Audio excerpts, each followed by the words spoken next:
Blue Jackets looking to get a win at home during this homestand tonight against the Buffalo Sabres, who they're seeing for the first time this year. And Jody, since that last loss Saturday night, they've had a couple of days to sit and think about it. They've had to practice. What would be the mindset for a player going into tonight? Yeah, I mean, that was a long time. You think about since the Blue Jackets have played last. For us, think about the players. They've had an opportunity to work on things, but most of all, let that loss just sit there and still. It's not a good feeling.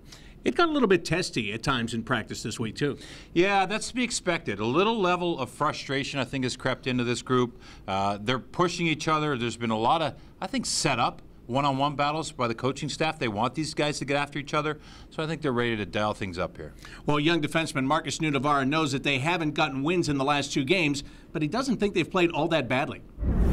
I feel like we've been playing good and just we don't have any luck there and no bounces, and we're getting some bad bounces, so we had to just work harder and get that luck for us. And that's a healthy Marcus Nunavara, and that's great for the Blue Jackets. He's an excellent young player. He plays with Ryan Murray on that defensive pair, and he's a guy that can skate the puck out of trouble at all times, and that's a real asset for this Blue Jackets team. Now, the Blue Jackets did lose a big part of their offense and a big part of their fourth line earlier this week. As Lucas Sedlak, the centerman, went down with an ankle injury, he's going to be out for about 6 weeks. And that means somebody has to step in and fill the role. And tonight, that is going to be Zach Dalpe. He will be given the opportunity, and Matt Calvert, who's going to play on the line with him, is pretty happy about it. Yeah, we're actually the same age, so I think we were drafted together too. It's years ago now, but yeah, and a former Ohio State Buckeye, might I add, for the fans here, so they'll be cheering for him. But it's great to have him around. You know, we got so many young guys like Sonny Milano cruising around this room. It's great to have an older veteran guy that's been around pro hockey for a while in the room. And Matt Calvert, we've seen him play up and down the lineup. He's played with a few guys on this roster already, and he understands the veteran presence of Dalpe. Dalpe's a guy who's got an excellent shot, he's a great skater, and he's very reliable out there for the Columbus Blue Jackets. Quite an asset for them right now, especially when they need the depth.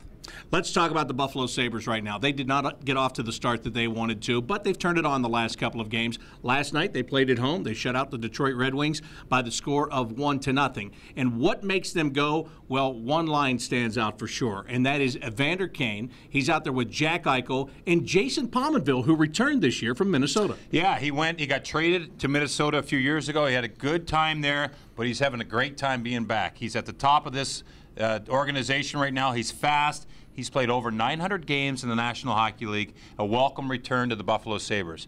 Evander Kane has got speed, and all he thinks about is shooting the puck. The Blue Jackets are going to be well aware of him tonight. Young, fast, trying to rejuvenate this Buffalo Sabres lineup, and he will shoot from everywhere. And then Jack Eichel. He'll be 21 on Saturday. No early birthday gift for Jack Eichel here tonight. Watch this kid. He's dynamic. He's the new face of the Buffalo Sabres. He skates, he shoots, he tries to score every shift. The Blue Jackets have got to be on these 3 here tonight. You're stingy, and I like that in this case, as a matter of fact. All right, let's go beyond the numbers. Brought to you by Telhio Credit Union. What is your number today? Well, my number is 3, and I think if we think back to last season, the Blue Jackets made this building, Nationwide Arena, hard to be in. It was a tough place to play for the opposition. Right now, the Blue Jackets are 2-2, sitting at 500 at home. Get above 500 and take off. Make this building a tough, tough place to play in. All right, we're about to find out if they can do that. That's Beyond the Numbers, brought to you by Telhio Credit Union. And that'll do it for tonight's Rink Report. For Jody, Shelley, I'm Bob McElligott. Enjoy the game.